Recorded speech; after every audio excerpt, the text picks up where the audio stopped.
Leprosy is caused by Mycobacterium leprae, which is an obligatory intracellular parasite. It is a slow-growing bacillus, and one leprosy bacillus takes about 12 to 14 days to divide into two. It is an acid-fast bacillus and is stained red by a dye called carbol fuchsin. Source of infection: untreated leprosy affected person, human beings, is the only known source for M. leprae. Portal of exit: the major sites from which bacilli escape from the body of an infectious patient is respiratory tract, especially nose. Only small proportion of those suffering from leprosy can transmit infection. Transmission of infection: leprosy is transmitted from untreated leprosy affected person to a susceptible person through droplets, mainly via the respiratory tract. Portal of entry: respiratory route appears to be the most probable route of entry for the bacilli. Incubation period: duration from infection, all entry is not infection, to appearance of first clinical sign and symptom, for leprosy is variable from few weeks to even 20 years. The average incubation period for the disease is said to be 5 to 7 years. Host factors: age: leprosy can occur at any age but is usually seen in people between 20 to 30 years of age. Proportion of affected children in the population indicates the presence of active transmission of the disease in the community. Gender: disease occurs in both the genders. However, males are affected more as compared to females. History of close contact: immunity. Occurrence of the disease depends on susceptibility, immunological status of an individual. Socioeconomic factors: leprosy is a disease generally associated with poverty and related factors like overcrowding. However, it may affect persons of any socioeconomic group. Fear of stigma, discrimination, and migration may be contributory factors. Prevention and control: primary prevention: chemoprophylaxis by single dose of rifampicin, immunoprophylaxis by Mycobacterium indicus prani MIP vaccine to family members and contacts can give protection around 60%. Secondary prevention: early diagnosis and complete treatment of leprosy cases. It is available at all government health facilities, free of cost. Tertiary prevention: disability prevention and medical rehabilitation is a tool by which leprosy patient can lead a good quality life. Pathogenesis of leprosy: onset of leprosy is insidious. It affects nerves, skin and the eyes. It may also affect mucosa, mouth, nose, pharynx, testis, kidney, voluntary smooth muscles, reticuloendothelial system and vascular endothelium. Diagnosis of leprosy: a case of leprosy is diagnosed by eliciting cardinal signs of leprosy through systematic clinical and, wherever required, bacteriological examination. At least one of the following cardinal, unique and very important signs must be present to diagnose leprosy. 1. Hyperpigmented or reddish skin lesions with definite sensory deficit. 2. Involvement of the peripheral nerves, as demonstrated by definite thickening with loss of sensation and weakness or paralysis of the corresponding muscles of the hands, feet, or eyes. 3. Demonstration of M. leprae in the lesions. The first two cardinal signs can be identified by clinical examination alone, while the third can be identified by examination of the slit skin smear. Case of leprosy: a person with at least one cardinal sign of leprosy and yet to complete full course of MDT may be called as a case of leprosy. Clinical examination: clinical examination includes careful interview of patient to get detailed history and examination of skin and nerves. A. Case history: the leprosy history should elicit the following: name, sex, age, year of birth, address, occupation, etc., presenting complaints and their duration. A patch of a few days or that which is present since birth or an itchy patch is unlikely to be leprosy. History of recurrence: A recurrent lesion which comes and goes will not be, due to leprosy, any deformity, the time of its onset, and nature of its progress, treatment history, treatment taken, what drugs for leprosy and how long, any other associated illness, jaundice, cough, swelling of the feet at present or in the recent past, any other person in the family or close contacts having similar disease or had the disease and was treated. B. Skin examination. Remember the cardinal sign, hypopigmented or reddish skin lesions with definite innate sensory deficit. Choose a place where good light is available, as far as possible. Choose a place where there is privacy. Always examine the whole skin from head to toe as much as possible. Use the same order of examination always so that you do not forget to examine any part of the body. The following features must be noted when examining a patch on the skin site. This is useful for follow-up. Number. The number of lesions indicates the severity of the disease. This is useful for leprosy disease classification.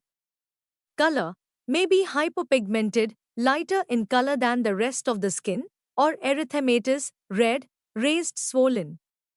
Lesions of leprosy are never depigmented. Erythematous color can be present to identify disease activity or a reaction state. Active lesions or those in reaction are often red, sensory deficit. This is useful for diagnosis. Loss of sensation is a cardinal sign of leprosy. Tenderness on gentle tapping. This is seen in reaction states. Presence of infiltration. This term refers to skin, which is thickened, shiny and erythematous. All three features must be present in the same area. Diffuse infiltration may be the only early presenting sign in severe forms of leprosy. Nodules may be found in the skin in severe forms of leprosy. Testing the sensation over skin. It is very important to pick up the skill of eliciting sensory loss in skin patch. You will need a light ballpoint pen with plastic body, without cap. Explain to the person what you are going to do and demonstrate it. Touch the skin with the tip of the pen lightly and ask the individual to point to the spot touched with his index finger. Repeat this procedure a few times until the patient is familiar and comfortable with the procedure. Now ask the patient to close his eyes and repeat the procedure, first on the normal skin then over the affected area. While testing lesions over inaccessible areas, back, buttocks, the patient may be asked to count on each touch. Remember, do not use other instruments like pin, cotton wool, feather, etc. When testing for sensation, touch the skin lightly with the pen. Do not stroke.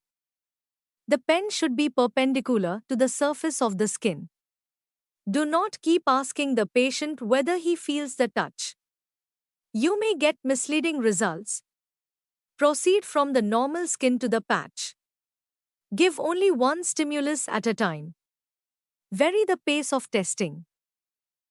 See nerve examination. Resource person should demonstrate nerve examination from head to toe and also use video clips. Remember the cardinal sign, involvement of the peripheral nerves, as demonstrated by definite thickening with a loss of sensation with or without weakness, paralysis of the corresponding muscles of the hands, feet or eyes. Examination of nerves in all the patients is very important for diagnosis, grouping and for prevention of deformity.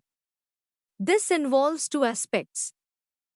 Palpation of the nerves for thickening, tenderness and consistency, assessment of nerve function, sensory and motor, palpation of nerves. A. The patient should be properly positioned. The examiner should also be positioned correctly. B. Locate the nerve correctly. C. Observe the patient's face while palpating the nerve to elicit tenderness. D. Palpate gently with the pulp of the two fingers, not the tips of fingers. E. Always palpate across the course of the nerve. F. Feel along the nerve as far as possible in both directions. The peripheral nerves most commonly affected in leprosy are ulnar, lateral popliteal, common peroneal nerve, and posterior tibial nerve. Other nerves which may be affected are facial, trigeminal comma, median and radial nerve. Ulnar nerve, site, in the groove above and behind medial epicondyle of the elbow. Position of patient, both the patient and examiner facing each other. To examine right ulnar nerve, ask the patient to flex the elbow joint slightly. Hold the right wrist with your left hand. With the right hand, feel for the medial epicondyle. Pass behind the elbow and feel the ulnar nerve in the groove. Gently palpate with pulp of two fingers, index and middle, and feel across the nerve, constantly watching facial expression for signs of tenderness. Trace the nerve proximally as far as to ascertain the length of the swelling, lateral popliteal nerve, common peroneal nerve, site, back of the knee, behind the head of fibula. Position of patient, patient standing with knee slightly flexed, not total, and examiner squatting. Identify the head of fibula on the lateral aspect of knee in line with lower end of patella. Pass backwards and feel the nerve just behind the fibular head. Gently palpate with pulp of two fingers, index and middle, and feel across the nerve, constantly watching facial expression for signs of tenderness. The palpable course of the nerve is very short. Posterior tibial nerve site, below and behind the medial malleolus. Position of patient, to rest the ankle on thigh. Identify the medial malleolus. Locate the nerve just below and behind medial malleolus, approximately at the midpoint between medial malleolus and heel. Palpate with the pulp of finger and feel across the nerve, constantly watching facial expression for signs of tenderness. The palpable course of the nerve is very short. Assessment of nerve's function, voluntary muscle testing, VMT. Voluntary muscle testing is done by first checking the range of movement to see whether movement is normal, reduced, or absent due to paralysis. If movement is normal, a test for resistance is then done. Press gently in the opposite direction while asking the patient to maintain position, resisting pressure as strongly as possible. Then gradually press more firmly and judge whether resistance is normal, reduced, or absent. The grading of the result can be done as follows. S for strong, able to perform the movement against full resistance. W for weak, able to perform the movement but not against full resistance. P for paralyzed, not able to perform the movement at all. VMT for facial nerve, ask the patient to close his eyes and keep them lightly closed as if in sleep. If there is no gap, ask him to close the eye tightly and try to pull the lower lid down and see whether the patient is able to keep his eyes closed against resistance. Able to keep his eye closed against resistance. Grade S, a gap visible between the upper and lower eyelids. Grade P, not able to keep his eye closed against resistance. Grade W. VMT for ulnar nerve, known as test for little finger out. Ask the patient to push his little finger out in the same plane as palm. To test for weakness, push the little finger towards the hand while the patient tries to hold it in the test position. The pressure should be applied at the base of little finger. Grade the muscle power as S, W, or P. VMT for median nerve, known as test for thumb up. Ask the patient to hold his thumb at right angle to the palm. To test for weakness, push the thumb towards index finger while the patient tries to hold it in the test position. The pressure should be applied at the base of thumb. Grade the muscle power as S, W, or P. VMT for radial nerve, known as wrist up. Ask the patient to make a fist and then dorsiflex the wrist.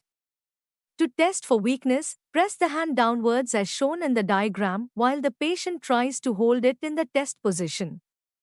Grade the muscle power as S, W, or P. VMT for lateral popliteal nerve, known as test for foot up. Lift the foot off the ground and support at calf region. Then ask the patient to dorsiflex his foot fully. To test for weakness, push the foot downwards while the patient tries to hold it in the test position. Grade the muscle power as S, W, or P as described above. VMT for posterior tibial nerve, clawing of toes when the foot is placed flat on ground. There is hyperextension at metatarsophalangeal and flexion at interphalangeal joints instead of pad of toes, tips of toes common contact of the ground. Spreading of toes against resistance can be tested. Sensory test, ST, method of sensory test over the skin supplied by nerve is same as that for testing a patch. Given below are the suggested spots for testing sensation over the palms and soles. Points for scent in palms. Points for scent in sole. Efforts are made to ensure that persons with disability do not worsen. This can be monitored by EHF score. It is the sum of the individual disability grade for each eye, hand and foot. EHF score can range for 0 to 12. Refer chapter on disability prevention. For example, a person with anesthesia in the foot should not develop leprosy ulcers. Patients should be helped to manage their disabilities by self-care practices. Cutaneous nerve. The following cutaneous nerves may be thickened and palpable in leprosy, for example great auricular, supraorbital, supratrochlear, radial, cutaneous, sural nerves etc., which are indicative of presence of leprosy but not as a diagnostic cardinal sign. D-slit skin smear examination. Some people show features like leprosy, but cardinal signs 1 and 2 are not elicited from them, e.g. extensive and or symmetrical skin patches all over the body without definite sensory deficit or involvement of peripheral nerves, shiny oily skin, infiltration, nodules over the body or over the ears or other conditions resembling leprosy. In such conditions, slit skin smear examination for presence of Mycobacterium leprae can be helpful in diagnosing leprosy.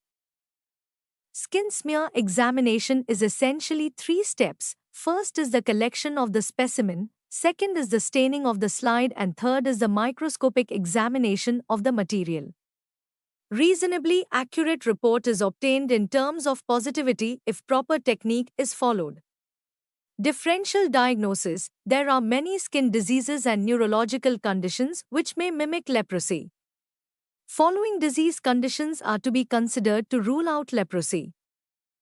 Differential diagnosis of flat lesion, birthmark or nevus present since birth and edges are sharply defined with sawtooth appearance, sensation intact, vitiligo, depigmented lesion, sweating normal and white hairs on lesion, sensation intact, contact dermatitis, itching on exposed contacting part and history of acute oozing phase, common sensations intact, lichenoid dermatitis, patch itchy, hypopigmented to violaceous and small lesions coalescing, sensation normal. Tinea versicolor, patches have variable mild itchiness, seasonal and fungus can be demonstrated, sensation normal, seborrheic dermatitis, severe itching on patches, scalp commonly involved and oily yellowish scales. Sensation normal, scar, history of injury trauma sensation may or may not be present. Differential diagnosis of raised lesions, granuloma annulare. Annular lesions, ring-shaped, over extremities. Sensation normal, no nerve changes, granuloma multiforme. Large dramatic geographic patches without skin sensory changes. Nerve involvement absent, ringworm. Scaly appearance at periphery of patches if untreated, itchy patches, superficial look. Fungus can be demonstrated, if untreated, sensation normal. Lupus vulgaris, skin TB. Lymph node involvement. Area of healing with scar. Erythematous area of activity. Sensation usually normal, psoriasis. Silvery scaly lesions on extensor surface, on scraping leaves bleeding points, Auspitz sign, seasonality and joint involvement may be present. Sensation normal. Differential diagnosis of nodular lesions, neurofibromatosis. Coffee ground colored macules, soft multiple nodules. No nerve lesion, dermal leishmaniasis. Nodules infiltration on face, even on earlobe history of Kala Azar. Sensation normal and no nerve abnormalities, xanthomatosis. Skin colored to yellow nodules, papules, plaques on bony prominences. No nerve lesion. Disease classification. Classification of leprosy cases. After making a diagnosis of leprosy, one should group the patient based on certain characteristics. This is important because it helps in selecting the correct combination of drugs for a given patient. Criteria for classification: skin lesions, 1 to 5 lesions is PB. Skin lesions, 6 and above is MB. Peripheral nerve. No nerve, only one nerve involvement is PB. Peripheral nerve. More than one nerve involvement is MB. Skin smear negative at all sites is PB. Skin smear positive at any site is MB. Grading of disabilities: hands and feet, grade 0, no anesthesia over palm sole, no visible deformity or damage, grade 1, anesthesia present over palm sole but no visible deformity or damage, weakness, paralysis but no visible deformity, grade 2, visible deformity or damage present. Eyes, grade 0, no eye problem due to leprosy, no evidence of visual loss, grade 2, severe visual impairment, vision worse than 6 by 60, inability to count fingers at 6 meters, lag of thalamus, iridocylitis and corneal opacities.